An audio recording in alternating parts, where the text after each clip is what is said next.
So much about goal achievement has to do with delayed gratification. The reason the day job gets taken care of, it's because the consequences of that stuff is immediate. The goals always have this delayed gratification. And what the 4 disciplines do is they provide some immediate consequences associated with those activities. So just the lead measure went red like that. Right now you can start to compete with the day job. If I know that urgency dominates importance, how do I make the important stuff feel urgent? Well, you make a commitment. You have to report to a partner that week. That's one way to make it urgent, right? Yeah. You just time activated that sucker. And when a lead measure goes red, it's like what we're doing is we're not changing human nature. We're just changing our perception of the problem so that it has that same immediacy. And we're sort of slowly developing a little more capacity for delayed gratification. What's up, everybody? Welcome back to Nick Carrier's Best You podcast. I am super fired up today to have my second only repeat guest of the Best You podcast, the one and only Chris McChesney. Chris, I just want to start off by saying thanks so much for spending the time with me today. A minute ago, Nick asked me, what made you smile today? And I'm like, I want to get to talk to you again. I love this guy. We've become very good friends after our first podcast together.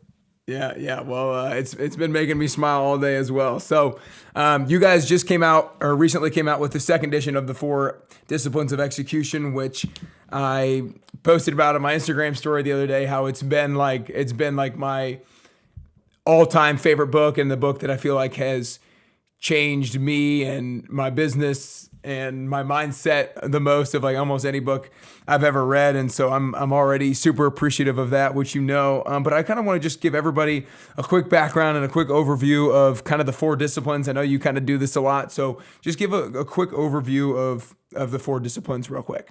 Yeah, all right. So when we say execution, 4 disciplines of execution, we're not talking about executing on everything. Like, we're not talking about running your whole business or managing your whole life.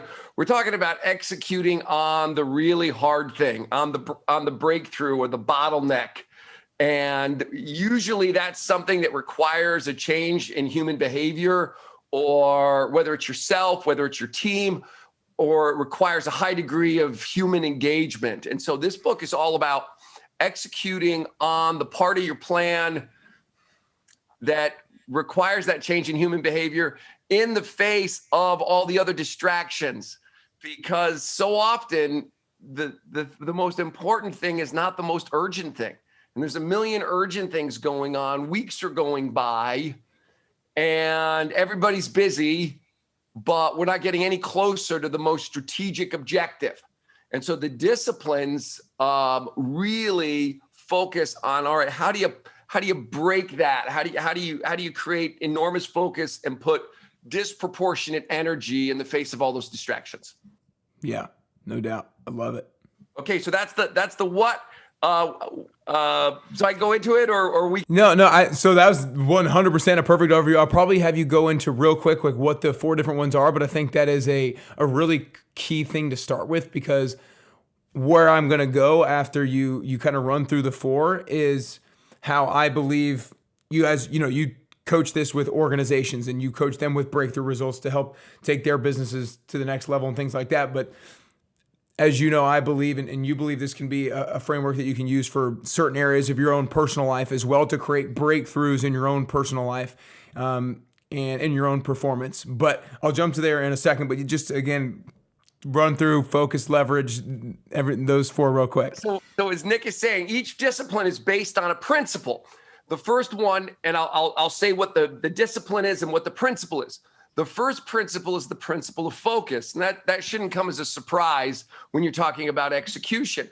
And discipline 1 is called focus on the wildly important. And that's all about getting very, very clear on, in addition to the day job or everything I have to do to sustain the operation, what's the breakthrough? And not just conceptually, but in the form of a target with a starting line, a finish line, and a deadline. And in the second edition of the book, we go a lot further into what organizational leaders, people who are leading other teams, how they orchestrate that. There's a little bit of a science to it, but just on an individual level, am I really clear on exactly what that finish line looks like? Where am I at now? Where do I want to be and by when? That's discipline one. That's focus. Discipline two is the principle of leverage, and we call that act on the lead measures. And as it relates to any obstacle, and let's just stay with the concept of leverage. If I'm trying to move a boulder and that boulder is just too heavy, right? That's how those goals, sometimes those breakthrough goals feel in our lives. They're just too heavy to move. You know, you think about how a lever works and how you move something that's too heavy to move. You get a lever, and a lever has two characteristics, right? You get, you know, the way that fulcrum works, you get far enough out on that lever. Hey, I can move the lever. The lever, where the rock wasn't influenceable, the lever is. And the second characteristic is that it's predictive. When the lever moves, that rock moves forward. And you have to move the lever a long way to move the rock a little way. And that principle, wow, it cuts through everything. And there are always certain behaviors that are leveraged. And so, like, if you wanted to lose weight, you know, tracking the amount of exercise or calorie input are the most obvious lead measures for weight loss. And once people see that, they're able to apply it in manufacturing, they're able to apply it in sales. And it's the discipline of not only identifying the leverage points. Turns out that understanding the leverage points doesn't do you much good. You have to track it. There has to be some immediacy around it. And that takes you into the third discipline, which is keep a compelling scoreboard. And that's the discipline of engagement. Nick and I were talking about a book called Atomic Habits that I'm got my kids all into right now. And he's got some of the psychology behind a lot of what the disciplines are built on. One of the things he said is, of the 12 million receptors in your brain for taking information in, 11 million, 10 million of the 11 million are visual. And the brain, you know, when it comes to changing behavior, visual input is really important. And I didn't even know that. We've just known for 20 years that until somebody sees the scoreboard, until they can actually look at a scoreboard and know winning or losing right now, and not only just on the lag measures, but that they can see the lead and the lag, the cause and the effect, that it's extremely compelling. And that sort of thing does a good job competing with the day-to-day urgency. And then the fourth discipline, right? So the first one's focus. The second one is leverage. The third one is engagement. The fourth one is accountability. And it's this discipline of, if you're on a team, every week, everybody's got to commit to do something to ensure that those lead measures are going to happen, that we're going to make good on our bet, because we're betting the lead measures will move the lag measure of our goal. Right. And the fourth discipline's all about, all right, so let's stay with weight loss. Okay, it's raining all next week. I hate running in the rain. I'm getting the gym membership. That's my commitment. Right. I've been eating like crap lately, and my calorie lead measure is off. I've got some great recipes. I'm going to go to Whole Foods. Like, I don't care what they charge me. I'm going to buy that stuff. I'm going to make those. Like, what am I going to do that guarantees I'm going to be good to those lead measures? And if everybody on the team is making those commitments, it is force against leverage, right? And the lever is the right. We're putting all the energy against that lever. And so if you're doing it individually, applying it to yourself, you got to have a partner. You got to have somebody that will hold you accountable. And if you can hold each other accountable, that's great.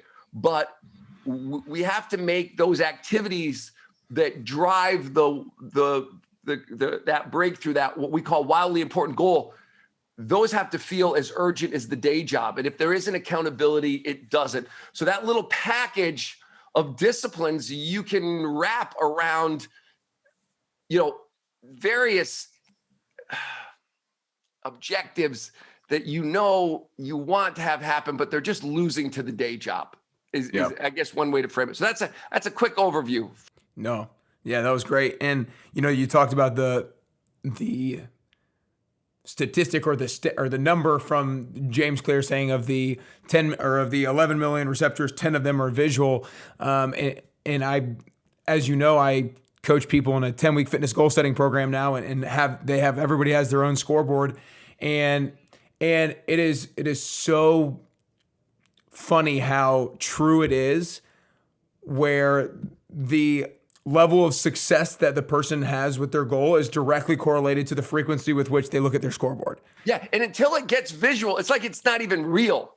It's like it's just an idea. There's some little weird trigger in our brain that once we see it, it's like, okay, game on. Yeah, for sure. No doubt. I mean, so many people they have to send their scoreboard to me every single week. And so many people, and like I have a file that they can use. And if they don't meet their lead measure, then it like pops up red instead of green. And so they're like, I had it right there. So unfortunately, like it was going to be, or like I only did it because it was going to be red and I didn't want you to see it was red. Yeah. And so much about goal achievement has to do with delayed gratification, right? We're working, right? The reason the day job gets taken care of is because the consequences, that stuff is immediate. The goals always have this delayed gratification. And what the 4 disciplines do is they provide some immediate consequences associated with those activities. So just the lead measure went red like that. Right now you can start to compete with the day job. But I love the analogy that you just there was some immediate consequences to, okay, I'm off my plan right now. I got to course correct right now. Yeah. No, I think you hit the nail on the head when you said so much of goal achievement is delayed gratification, because I think that is like a human superpower to be able to embrace delayed gratification. And for me personally, the only way I've been able to experience that is to trick my mind and give myself those alignment points or those lead measures or those daily feedback, that weekly feedback, because that was one of the things a few years ago, and it's not like I mastered it now, but that was one of the things a few years ago that I really struggled with, was like patience with the journey. And I found myself becoming more and more patient with it, solely because I had so many things that were like, had to get done today. And I saw those things as rewarding in relationship to the longer term goal. Yep. And I think you really said a key word when you said you almost have to trick yourself into this. I'm learning more and more, and Clear makes this point in Atomic Habits, that just betting on willpower is just not a good strategy. No. And what can I do so that I don't have to run contrary to human nature? Yeah. If I know that urgency dominates importance, how do I make the important stuff feel urgent? Right? Well, you make a commitment. You have to report to a partner that week. That's one way to make it urgent, right? Yeah. You just time activated that sucker. And when a lead measure goes red, it's like what we're doing is we're not changing human nature. We're just changing our perception of the problem so that it has that same immediacy. And we're sort of very slowly developing a little more capacity for delayed gratification. But you have to start sort of working with natural capacity, which is, I got to have immediate consequences on this stuff or it's not going to happen. Yeah, no doubt. And there's some humility in that, right? There's some humility to say, you know what? I need these belts and suspenders. I do need to trick my brain into this a little bit. Yeah, I know. Yeah, it's like, I know I'm not going to be patient. I need to give myself these small wins to show myself that I'm actually progressing, and so that I'm stay motivated to keep moving. That's a key word too. Small wins. We see this all the time, whether it's on an organizational level or on team level. Making small wins a big deal. Yeah, it seems to be a critical part of the formula too. Yeah, and I didn't think about this until you just said it, but that's why I am so adamant on people defining success for themselves today, because I truly feel that when you don't define success for yourself today, and you don't say like, what do I need to get done, or what do I need to achieve, or how do I need to feel? If you don't verbalize that stuff to yourself, or you don't write that stuff down for yourself, then you haven't defined what the small win is. And so you can't have a small win. Yeah. You're so right. And we live off of that stuff. If you look at, we started to get into the engagement dynamic around the disciplines. In other words, when people executed well, there was a spike in morale and engagement levels. And we wanted to understand why. It turned out there was all this research done. I think I brought this up in the last podcast. There's a lot of research done by a guy named Frederick Hertzberg in the 1960s. And, Hertzberg, his big thing was, look, there's a whole bunch of reasons people quit, but don't confuse employee satisfaction or turnover or even camaraderie with engagement. Engagement is always about the work, and there's only two things that truly drive engagement, and that is, am I winning at something that matters?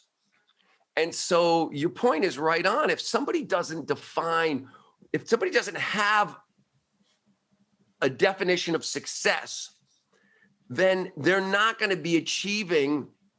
You can't have this. It's very difficult to see small wins and when you recognize that, just like a shark has to keep swimming to stay alive, for whatever reason, the human psyche really survives on small wins, small achievements.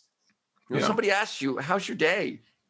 There's probably some good things that happen, some bad things, but what really makes a good day is, did I get something? Did I achieve something? So I think we live on that a little bit.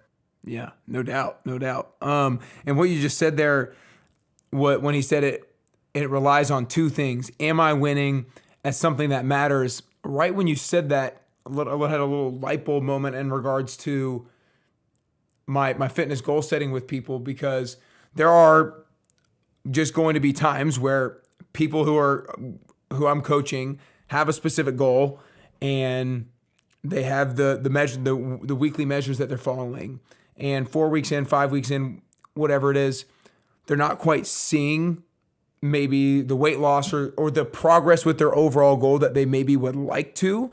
And I think the thing that allows them to maybe stay motivated, like it's definitely a struggle sometimes to stay motivated, to try to keep them motivated. But I think the thing that keeps them still going is the fact that they see that they're doing the things. And so they're still winning that. And then also, I always require that people start off by writing down what their why is and why it's really important to them. And because to me, it's like they are still winning because they're doing the measures, and they're doing it. It's something that matters, and they know that it matters because they've said why it matters. This is one of the places where I part company with James Clear in Atomic Habits.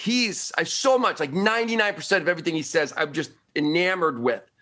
And his ability to explain and the science behind it is very, very good. But he really downplays the goal side of it. And, there's a quote that I really love. He says, we don't rise to the level of our goals. We fall to the level of our systems. And I buy that.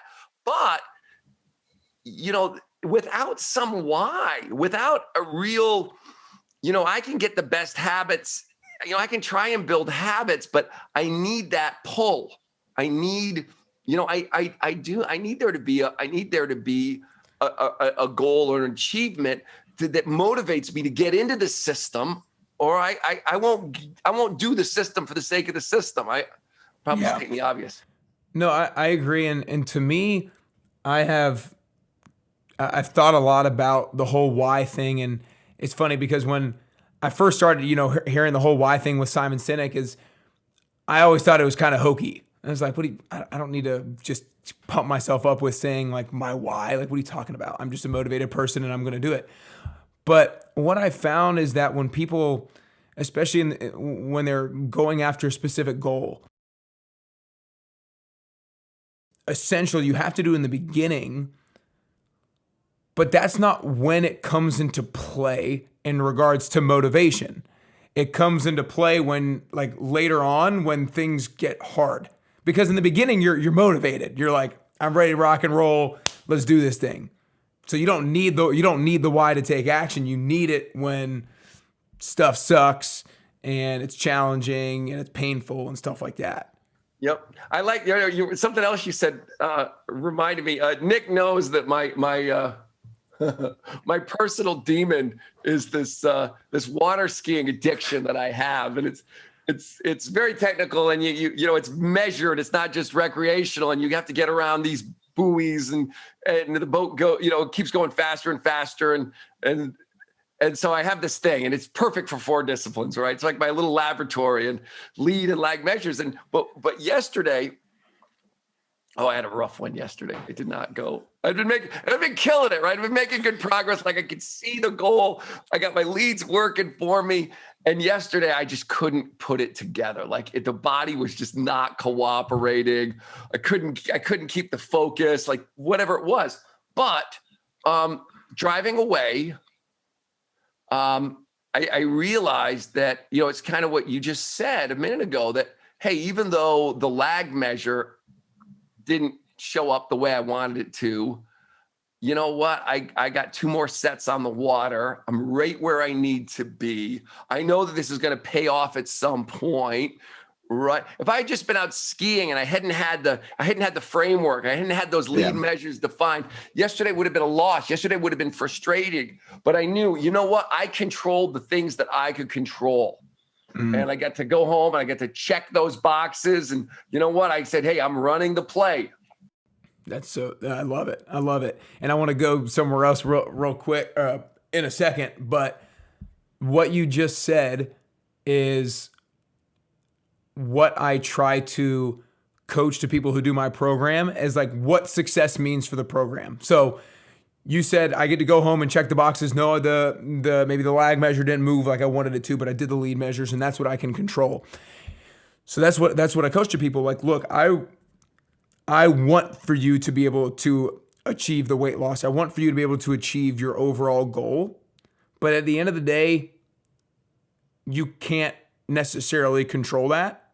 You can control following through with the promises that you make to yourself. So I'm like, I want success to be your weight loss, whatever the goal is. But success in this program, success, how you need to define it, is following through with the promises that you make to yourself. Stephen Covey, my mentor, had a great expression for what you're describing. What he said was that private victory always precedes public victory. Ooh. Right? Matter of fact, his whole 7 habits was built on this idea. The first 3 habits represent private victory. Like my character, the stuff nobody can see. Do I make and keep commitments to myself? Habit 1, be proactive, means I'm not a victim. Right now, the world is just addicted to being a victim. And his first habit was, under no circumstances am I ever the victim. I am the programmer in my life. Habit 2 was write the program. Habit 3 was execute the program. He says if a person does that, they will obtain a level of independence. And he called that the private victory. And he says that has to be in place before you achieve any type of public victory. He said, because you obtain a level of independence, whether it's financial, emotional, physical, you obtain a level of independence. And he said that only really independent people can be, he used the word interdependent, but can have healthy relationships. And right, that all of the all the public victory, think win-win, seek first to understand, synergize, all of those. Well, he put it this way, I'll say it like he said it. He said, interdependent, healthy, like a dependent relationships where we have a relationship, but we have to be in it, and it's bad, it's unhealthy relationship. But he said, interdependent, healthy relationships can only be achieved by independent people. That interdependence is a choice that only an independent person can make. And so that's a deeper part of this thing that even if the outcomes don't move, if you are making and keeping a commitment to yourself, that's a big deal. That pays off in a bunch of places. Sorry to go down that route hole, but that's a big idea. I love that you've got such a focus on that.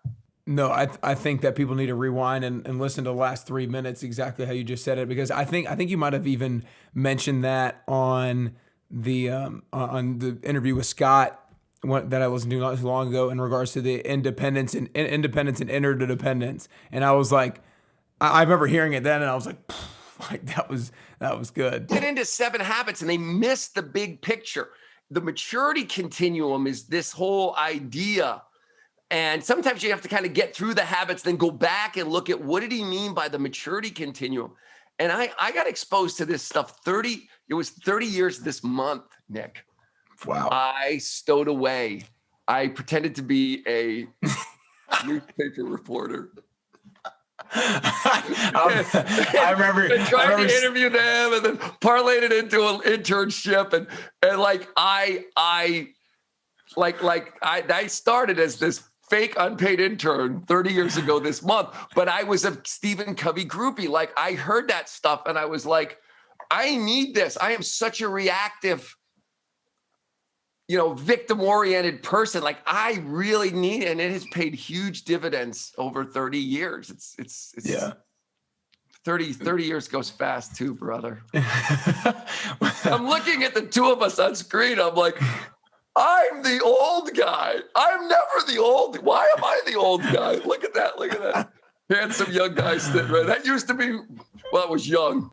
Yeah, it's funny. Oh my gosh, I still remember the I'm gonna link up the last episode with this one in the show notes, and you guys need to go back and listen to because I think we kind of started off the last episode with you starting with Franklin or whatever the company was back then, and it was hilarious. Awesome story. Yeah, that's awesome. Well, congrats. All right, so I'm gonna shift gears a little bit, because this is something that I've recently started to think about in regards to the framework to get closer to the best version of yourself. Because I truly, the reason why I started with Best You in the first place is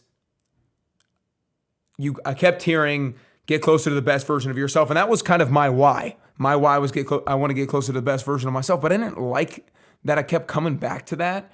And I realized I didn't like coming back to that because people are saying it, but they weren't telling me how to do it. They weren't, I was like, okay, like you say it goes to the best version of myself, but how? Like, I know you're telling me I can improve in this area, but what's the framework that I can follow and adopt to get closer to the best version of Nick Carrier? And so that's my mission, is to kind of discover what that framework is. And so kind of an idea I've come up with is there's these 6 or 7 different areas of life. There's your health, your relationships, your career, spiritual, financial, personal. And then I have the 7th one is just other things that maybe just don't fit into those. And so I kind of believe that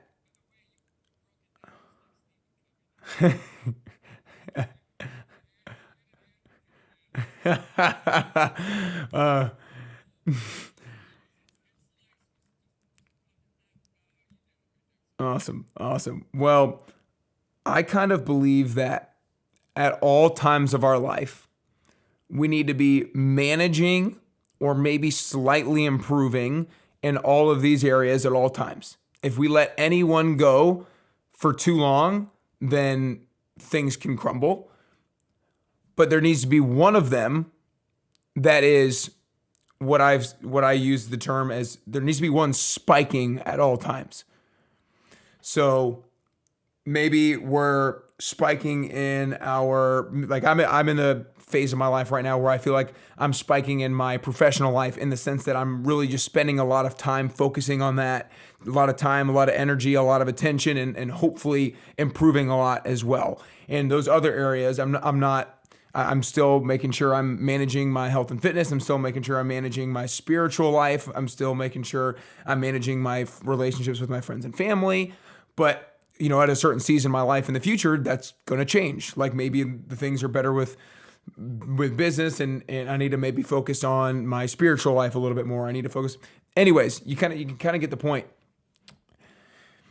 And so I mentioned how you kind of need, I feel like you need to be spiking in one area at any point in time if you want to get close to the best version of yourself. And one of the things that had the biggest impact on me when I read the book the first time was this line of, if every other aspect of our team's performance remained at its current level, what is the one area where significant improvement would have the greatest impact?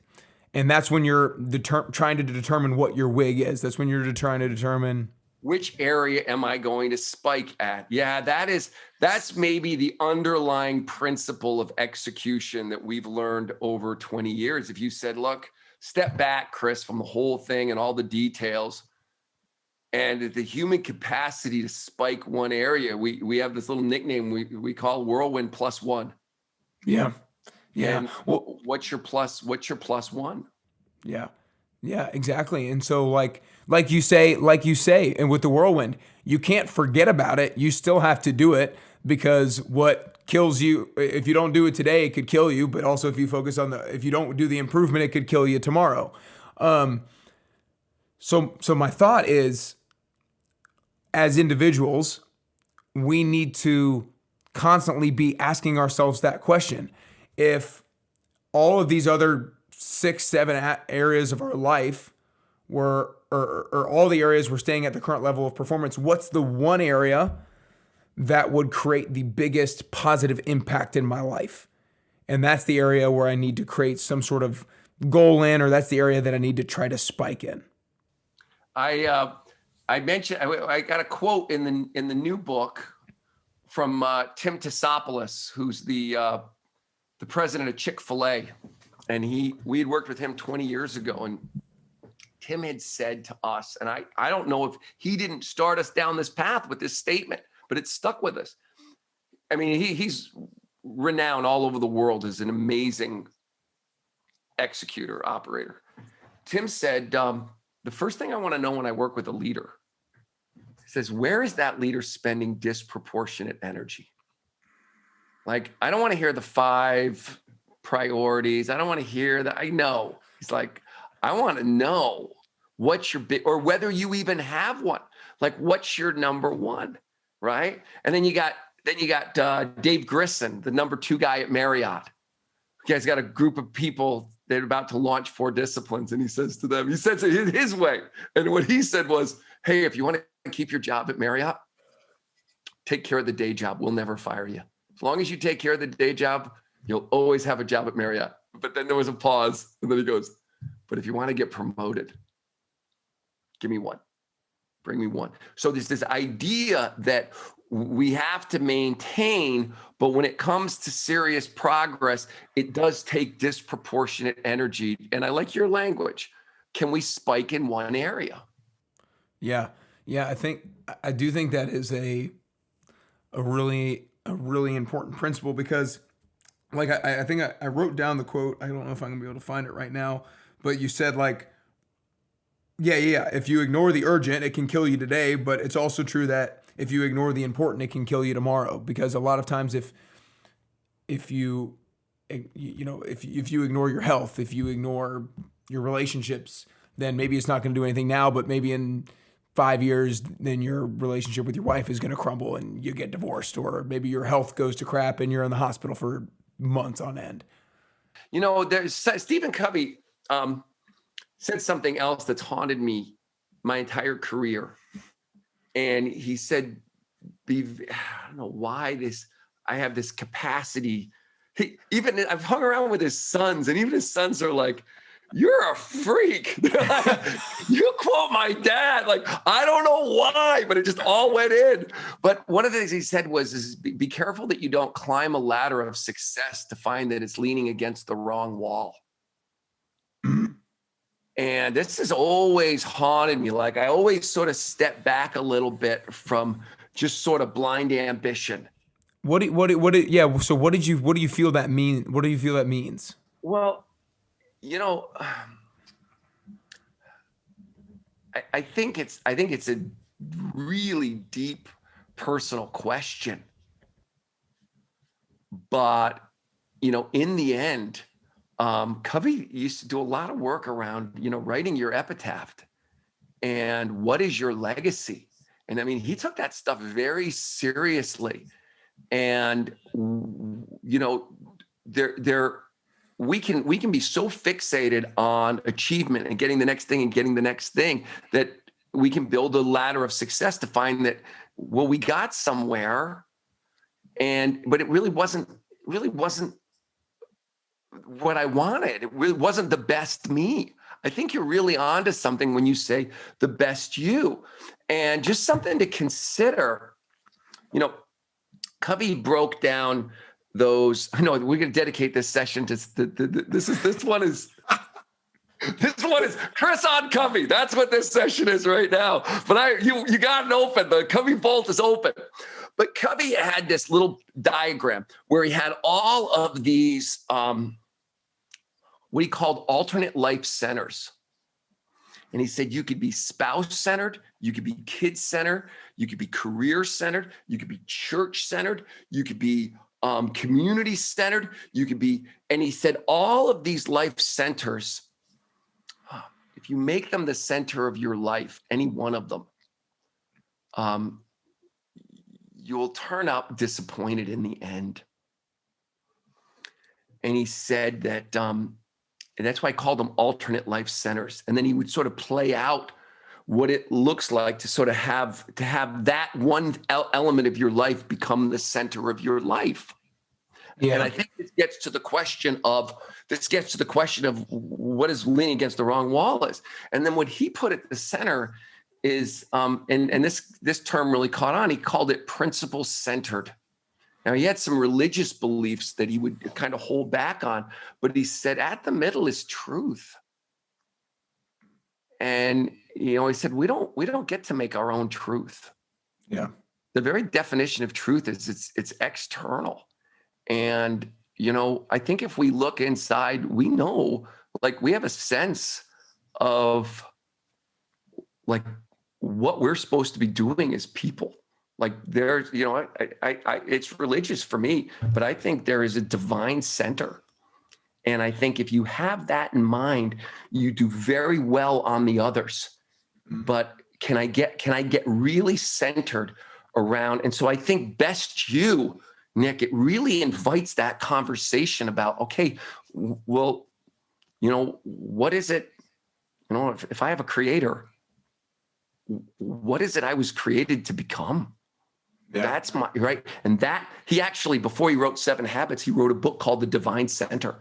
And it was on this topic of, like, don't let, success in any of these areas miss you from your sort of divine calling. That's why you would have people write their epitaph or their funeral speech. And then I think if you're grounded there, you're really free to sort of keep everything in balance and spike the things that you want to spike.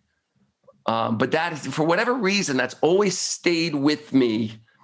And I think it's been good for me, my personality, right? Just to sort of take inventory and say, okay, don't leave a disaster in your wake, Chris.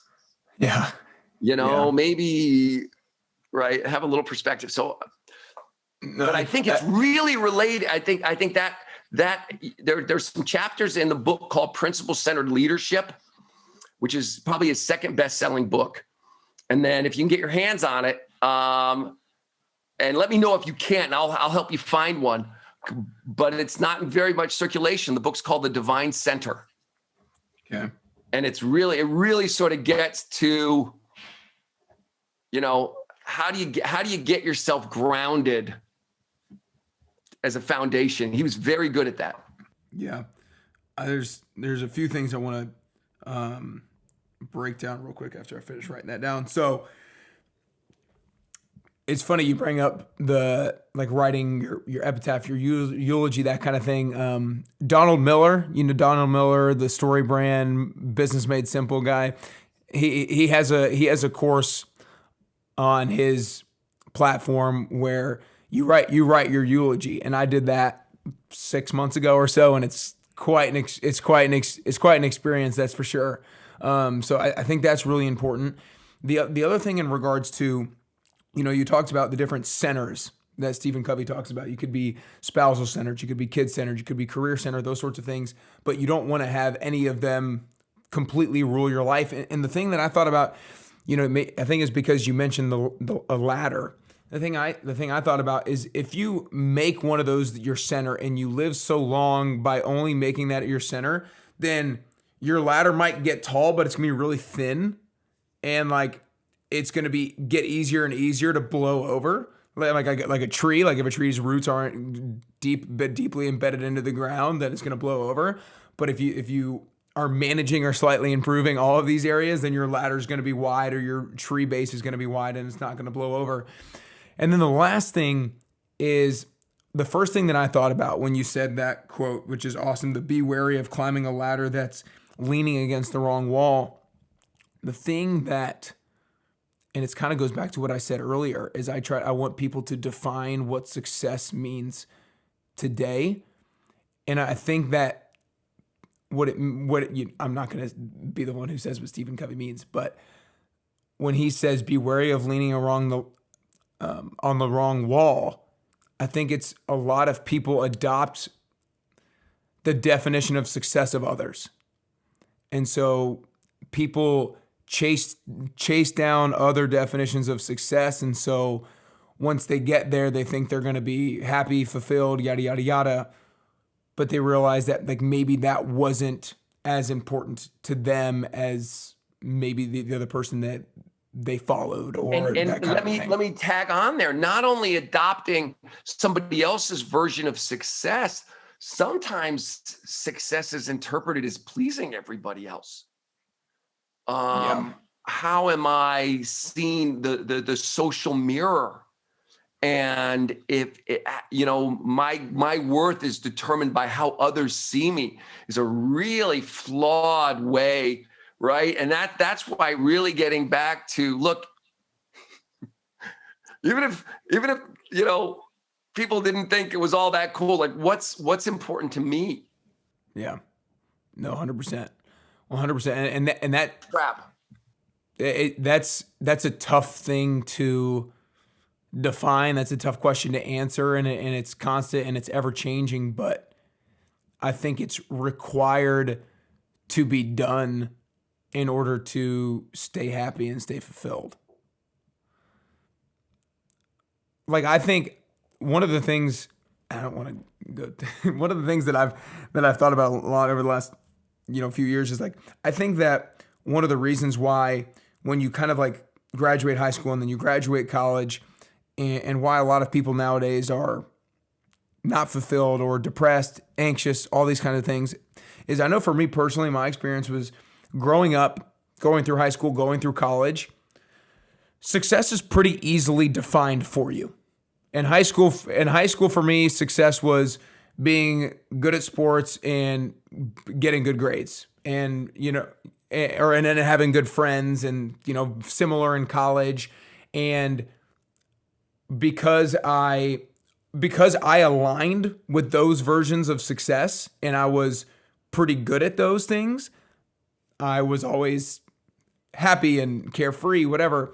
But then once you get like out of college and into the real world, especially if you get into entrepreneurship, nobody's telling you what success is on a daily basis. And so you have to do the work of defining that for yourself. But the problem is if you go into a job that you don't like, then you're forced to adopt the other version of success. And when that version of success that you're almost being forced to adopt doesn't align with yours, that's when you're depressed, not fulfilled, not happy, anxious, all that kind of thing. Yeah. And I think one of the, one word we've been working a little around is idea of ambiguity. And you come out of high school, you come out of college, and like you said, very low levels of ambiguity. Like kids are like, wait, you cannot test us on that. You did not share. That was not on the study guide. You can't put that in the test. Like we are so honed for low levels of ambiguity and uncertainty. And then we go from this very tight, constructed environment to total ambiguity. Yeah. Right? Anarchy here, right? And ambiguity is a little bit like carbon monoxide poisoning. I got another book reference for you here. The Nonsense, the Power of Not Knowing. And it's how human beings handle ambiguity. And Jamie, darn it, I can't think of his last. It'll come to me. He makes a very good case for why you really can understand emotional well-being through this lens. And even if you're sometimes you're put into a job and they don't have a lot of structure for you. They're like, well, how many times in an interview, that word ambiguity comes up? How do you do an ambiguous situation, right? Because we're not given a lot of direction, and you're not given a lot in your life as well. And so our ability to have those frameworks, I think, are really important, and start to create that structure for ourselves and have winnable objectives. I think all of that is extremely healthy. Yeah. I do think that's so revealing too, in regards to we're programmed to not respond well to uncertainty. Like, it's funny. I can still remember a English class in college, like my freshman or sophomore year, where the teacher said to write a however many word paper, and you can write it on the topic that you want. I'm like, what? No, like, give me something to yeah. I'm like, yeah. But like, I think that's like a good exercise. Like, you're provided with some uncertainty that you have to go about and define success for yourself, or you have to navigate that yourself. And we're not given enough of those types of exercises to set us up for success, maybe in the real world. So I have 7 kids, 5 daughters, 2 sons. 2 of my girls are married, and then the third one is engaged. And the future son-in-law was living at our house for a couple of weeks, right? And we'd met him before, of course, but now he was a little bit bigger of a visit, and they're engaged now. And so I just dreamt up all the projects I could dream up. Just so he and I would just have to work on stuff and go to Home Depot together and just have this guy time. And I'm really grateful. This is sweet kid. I'm really grateful when you're a father of a daughter and your daughter, is going to marry somebody that's a really good person. You're so grateful. Like, you don't want to screw it up. But at the same time, and so it would be so fun because he'd ask me for these very specific instructions. I'd be like, I don't know, how would you do that? How would you, so we fixed the trampoline, we fixed 2 bathrooms, we had all these projects, and I just kept pushing him into ambiguity just to see kind of how he processed. But it is acquired behavior, no doubt about it. Yeah, that is so funny. I don't know what, I can't believe I'm going to mention this. So when in college, I was in a fraternity and went through pledgeship, and one of the things that in the moment was the most frustrating thing ever, but now, and even kind of shortly after, I've realized the importance of, is they would tell us to do things, if we're doing things for the older guys or whatever. And a lot of times it'd be stupid stuff or things that made no sense. And we would ask them, how do you want us to do it, or anything like that? And they would always say, it was like a thing to say, figure it out. And like not give us any direction. And like in the moment, it was so annoying. And it was, the more exercises like that we can have, the more we can expose ourselves to uncertainty and ambiguity, in those earlier stages of our life before we go to the real world, it's just going to set us up for success because there is just so much ambiguity and a lot of people just don't know how to handle it emotionally or just like practically. Yeah, and we end up settling, and there's a bunch of really interesting things that human beings do when the ambiguity level gets too high. It's a fascinating, really fascinating little read on, and I could see things with myself, how when I was in an ambiguous situation, like coming up with a new compensation plan at work, how that was I couldn't go to bed at night not knowing how I was going to be paid. And my whole brain was bent on just get something signed, get something down. And I was reading the book at the time and I was really, no, let this thing breathe. Just be okay in the ambiguity. And, things worked out really well, but I had to overcome sort of that panic to eliminate the ambiguity and like, all right, I'm going to stay in the unknown for a little while and we're going to explore this. And anyways, I think there's a lot to be learned there. Yeah. And I'm going to get down. I'm going to have this be maybe the second to last question, because I do think this is really important. And I think it comes with practice, but how can one be more comfortable with the ambiguity? How can one learn to become more comfortable with the uncertainty? I definitely think that practice is a way, but what does that practice look like? So I think we can go full circle right here. And I think if someone, let's create a scenario for a second. A lot of people right now, because of the pandemic, they're in organizations that are pivoting and changing, and there's new strategies and everything. It's like somebody just shook the board, and everybody's got to do work differently. And we're working from home now, and that changed, and we discontinued that product line. Everybody's got a lot of ambiguity going on right now, and with that, there's a lot of new goals. There's a lot of new objectives, and we don't know how to get there, and figure it out isn't working for us. Yeah. And so I would go full circle back to what you said a little while ago and say, okay, break down the various parts of your life. Don't solve, don't try and spike everything all at once. Okay. So you know what? Yeah, your relationship with your daughter could be better. Yeah. You really ought to be getting your finances in place, and you really ought to get your bank accounts figured out. Yeah. There's all this stuff and your head could explode. So put everything in life support except for one thing. Spike one thing in that little book on your on your right shoulder right there is a really nice formula for taking ambiguity out of goal setting. Just walk the process. All right. Instead of progress in my job, right? I'm going to, I'm going to secure a career mentor by the end of the quarter. Right. That's my lag. And what are my leads? Okay. I'm going to network with 3 people every single week.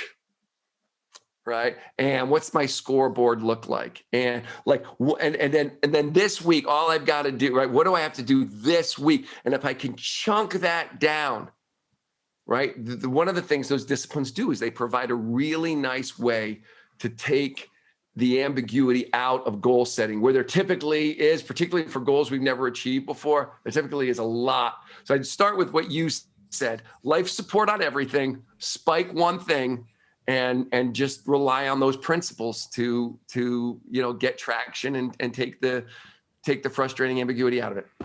Yeah.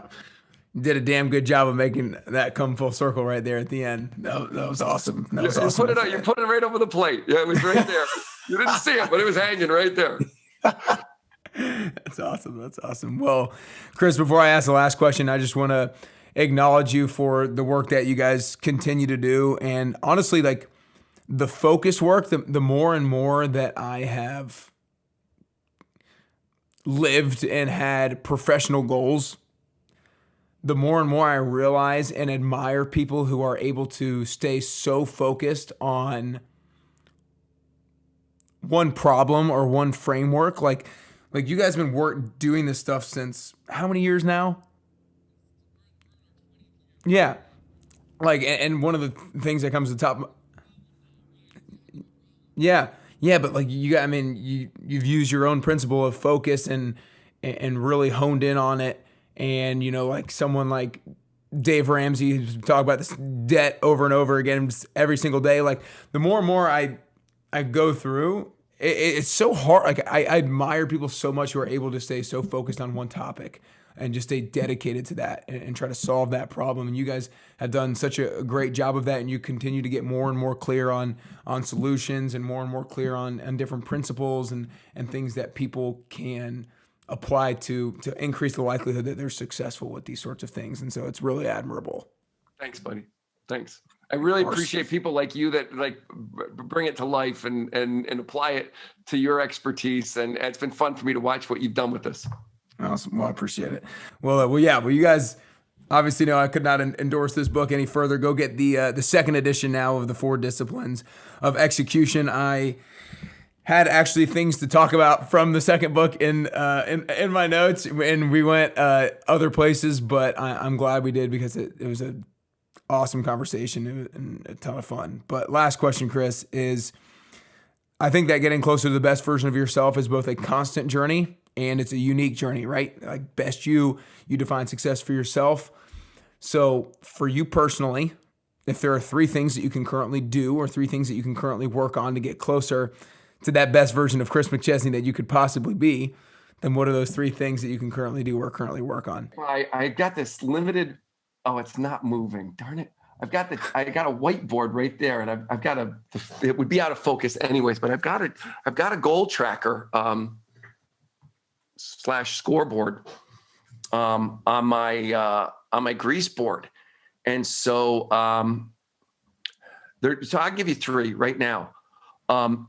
One is kind of going back to that spiritual thing. Despite having a book called The 4 Disciplines of Execution, I am not a naturally disciplined person. And so I have a check mark every morning when I come down to this office, and I turn on an audio version of the Bible. And so when I'm getting ready, I shave down here and kind of clean myself up and get ready for the day. And I have a stretching regiment and everything else like that. I'll knock off 5 or 6 chapters in the Bible. It just gives me a chance. It's a really good form of meditation and clarity, and it's something that I want to understand better. And I find that if I kind of start from a spiritual place at the beginning of the day, that I am the kinder, gentler version of myself. And that's because the other version, let me just say, people have issues, okay? So that's number 1. Number 2 is I have this little Rolodex in my head with 7 kids. And I always seem to know which is the one that needs the attention. And so am I sort of investing in that, right? I kind of can tell which one floats to the surface. And if they're home, that's one-on-one time. It's windshield time. And I was given the I don't know if you can see this. This is the Windshield Award I was given for Christmas, and it says it all makes sense in the passenger seat of Dad's car. Like that's my and that's really sweet, but that was said sarcastically by one of the ones in the back seat after some problem solving with the one in the front seat. They're like, yeah, whatever, yeah, Mariah. It all makes sense now. Wait till you leave the car. It may not make as much sense. So number 2 is like, if I touch and base with if the house burns down, this comes with me. The computer, the other stuff can burn, but the Windshield Award is coming with me if the house burns. That's amazing. And then finally, I'm going to start an execution newsletter, monthly newsletter. And I've been doing much better at getting articles published, which has always been a real challenge for me on a regular basis. I've got a great team I'm working with right now. And so I want to put out an article. James Clear inspired me a little bit about this. His regular writing patterns really paid off for him. And so if I can create new content, and I have amazing resources and amazing leaders I can tap for this. Right. So if I can get myself grounded spiritually, if I can keep the balance with the kids, and if I can continue to develop on that challenge, on that execution challenge, meaningful content every month, I can do those three things, I'm pretty happy. Have you started that newsletter yet? Not yet. No, I say no. Yeah, I'm sitting on 4 videos and 5 articles that for starting. I just got to figure out. We're still working on marketing and logistics and various things like that. Right. So, you've had some experience with this. I'd love to tap you on this one, Nick. Yeah. Well, I'm looking forward to subscribing to it whenever it does, and I'll be sure to share it with people as well. But Chris, awesome stuff as always. Those three things are great, and I think that's a special ability to be able to kind of sense out which kid might need a little bit more attention and a little bit more of your love and your energy. So, but anyways, great stuff today. Loved it as always. Appreciate it, man. Yeah, I love your energy. I love what you're about as a person. I don't know what fuels you, but dude, keep it going. You're having a real positive impact on a lot of people, Nick. I am a huge fan. You keep doing what you're doing. You have a gift, brother. I appreciate it.